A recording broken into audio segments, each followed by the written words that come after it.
کا میزبان نعیم خان اور آپ دیکھ رہے رائل اسٹار۔ ان کے کردار مکاری اور چلاکی سے عاری معصوم سیدھا سادہ دیہاتی جوڑا گاؤں سے نکل کر شہر کی زندگی میں قدم رکھتا ہے۔ یہ نوکری کی تلاش میں مختلف ٹھکانے بدلتے اور اپنی سادگی کے ذریعے مدد کرنے کا کوئی نہ کوئی نقش چھوڑ جاتے، بن بلائے مہمان کی طرح وارد ہوتے اور پھر اپنی پر لطف گفتگو اور سادگی سے دل جیت لیتے۔ جی آپ سمجھ ہی گئے ہوں گے میری مراد معروف اداکارہ شیبہ حسن اور حامد رانا۔ تو دوستو آج کی ویڈیو میں ایک بات ایسی آپ سے شیئر کریں گے کہ جو کہ آپ میں سے بہت کم لوگ جانتے ہوں گے۔ سونا چاندی سے شہرت کی بلندیوں کو چھونے والی اداکارہ شیبہ حسن کے بارے میں۔ شیبہ حسن کیا بننا چاہتی تھی اور وہ کیوں نہ بن سکی، اور ساتھ ساتھ آپ کو یہ بھی بتائیں گے کہ سونا چاندی سے پہلے شیبہ حسن اور Hamid Rana P T V پر ایک ڈرامہ دونوں نے بولے پن کی زبردست کردار نگاری کی تھی، جس ڈرامے سے منو بھائی نے متاثر ہو کر ان کے لیے سونا چاندی جیسے کردار تخلیق کیے۔ سونا چاندی سے پہلے وہ کون سا ڈرامہ تھا، کس ڈرامے میں شیبہ حسن اور حامد رانا پہلی بار پی ٹی وی سکرین پر نظر آئے، یہ سب کچھ ہم بتائیں گے آپ کو آج کی اس ویڈیو میں۔ تو جو دوست نئے ہیں جنہوں نے ابھی تک رائل اسٹار کو سبسکرائب نہیں کیا، براہ کرم ضرور کر لیں تاکہ ہماری آنے والی ہر نئی ویڈیو آپ تک سب سے پہلے پہنچ سکے۔ شیبہ حسن 21 مئی 1960 کو لاہور میں پیدا ہوئیں۔ وہ ایک اوسط درجے کے خاندان سے تعلق رکھتی ہیں۔ ان کے والدین کی خواہش تھی کہ ان کی بیٹی اعلیٰ تعلیم حاصل کر کے کسی اعلیٰ عہدے پہ فائز ہو، لیکن قسمت کو کچھ اور ہی منظور تھا۔ انہوں نے اپنے فنی سفر کا آغاز ریڈیو پاکستان سے کیا تھا۔ انہیں ڈانس کا بے حد شوق تھا۔ پرانی آرٹس کونسل میں مہاراج کتھک صاحب کلاسیکل ڈانس سکھاتے تھے، تو شیبہ حسن بھی وہاں پر ڈانس سیکھنے کے لیے جایا کرتی تھی۔ حامد رانا نے انہیں وہاں پر دیکھا اور اسٹیج پر کام کرنے کی آفر کر دی۔ ان کی والدہ کو یقین دلایا کہ شیبہ آنے والے وقت کی بہترین آرٹسٹ بن سکتی ہیں، لیکن ان کی والدہ نے یہ آفر قبول کی۔ شیبہ نے اسٹیج ڈراموں میں کام کرنا شروع کر دیا۔ شیبہ حسن بہت سادہ سی لڑکی تھی، وہ ڈائلاگ ڈیلیوری نہیں جانتی تھی۔ حامد رانا نے ان کی بڑی رہنمائی کی، اسٹیج پہ کام کرنے کے گر سکھائے۔ شیبہ نے بھی خوب محنت کی اور اسٹیج کے بڑے بڑے فنکاروں کے ساتھ زبردست پرفارم کیا۔ انہوں نے اتنا اچھا پرفارم کیا کہ اس نے اسٹیج ڈرامے کی تاریخ بدل دی۔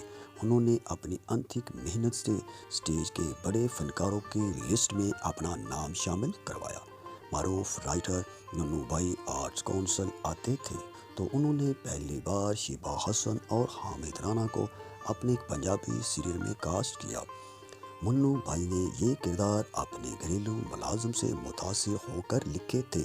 پنجابی زبان کا یہ ڈرامہ کی جانا میں کون میں پہلی بار شیبہ حسن اور حامد رانا پردہ سکرین پر نظر آئے تھے۔ تو اس کھیل میں جب پپو مالی اور نذیرہ کی نوک جھونک ہوتی اور شگفتہ جملوں پر ناظرین کے چہرے بھی کھل اٹھتے تھے۔ اس کھیل میں حامد رانا نے پپو مالی کے روپ میں اور شیبہ حسن نذیرہ کے کردار میں سکرین پر نظر آئی۔ یہ دو کردار تو ثانوی تھے، مگر ان کی مقبولیت کو دیکھتے ہوئے انہیں مرکزی کرداروں میں تبدیل کرنے کا فیصلہ کیا گیا۔ تو منو بھائی نے اسی دوران حامد رانا اور شیبہ حسن کی اس عوامی مقبولیت کو دیکھتے ہوئے اردو زبان میں ایک الگ ڈرامہ سیریل لکھنا شروع کیا، جس کو انہوں نے سونا چاندی کا نام دیا گیا۔ تو ڈرامہ نگار منو بھائی نے سکرپٹ مکمل کیا، پی ٹی وی کے جنرل مینیجر کو دکھایا اور کہا کہ مرکزی کرداروں میں شیبہ حسن اور حامد رانا ادا کریں گے، تو انہوں نے انکار کر دیا۔ تو منو بھائی نے بھی دو ٹوک کہہ دیا، اگر یہ ڈرامہ بنے گا تو صرف شیبہ حسن اور حامد رانا کے ساتھ، ورنہ نہیں۔ 1 سال کے بعد نئے جنرل مینیجر نثار حسین آئے تو منو بھائی نے اسکرپٹ نثار حسین کو سنایا۔ وہ تخلیقی ذہنی صلاحیتوں سے مالا مال تھے، انہوں نے اسکرپٹ اوکے کر دیا۔ انہیں شیبہ حسن اور حامد رانا پر بھی کوئی اعتراض نہ تھا۔ سونا چاندی کا ڈرامہ کی پہلی قسط 16 اپریل 1982 کو نشر کی گئی۔ اپنی پہلی ہی قسط سے سونا چاندی کی مقبولیت اور شہرت کا نیا سفر شروع ہو گیا۔ سونا چاندی ہی نہیں بلکہ اس ڈرامے کے ہر کردار کو غیر معمولی شہرت ملی۔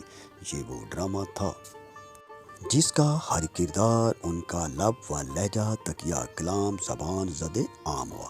1983 میں سونا چاندی کی مقبولیت کو کیش کرنے کے لیے فلموں میں کام کرنے کی پیشکش ہوئی، لیکن شیبہ نے فلمی ماحول کو اپنے لیے اجنبی اور غیر مانوس خیال کرتے ہوئے کام کرنے سے انکار کر دیا۔ تو دوستو، اب آپ کو بتاتے چلیں کہ شیبہ حسن کیا بننا چاہتی تھی۔ شیبہ حسن اعلیٰ تعلیم حاصل کرنے کی خواہش مند تھی۔ ان کا خواب تھا کہ وہ تعلیم مکمل کر کے پاک فوج میں شمولیت اختیار کرے، لیکن آرمی میں جانے کا خواب پورا نہ ہو سکا۔ جب وہ 8ویں کلاس میں پڑھ رہی تھی تو ان کا والد انتقال کر گیا۔ والد کے انتقال کے بعد تمام تر ذمہ داریاں عائد تھیں۔ اپنی تعلیم کو ادھورا چھوڑ کر ریڈیو جوائن کیا اور پھر ٹی وی اور سٹیج کی دنیا کی ٹاپ کی اداکارہ بنی، لیکن وہ اداکارہ تو نہ بننا چاہتی تھی مگر قسمت نے انہیں اداکارہ بنا دیا۔ تو جی دوستو، آج کی ویڈیو آپ کو کیسی لگی؟ آپ کی فیڈ بیک کا انتظار رہے گا۔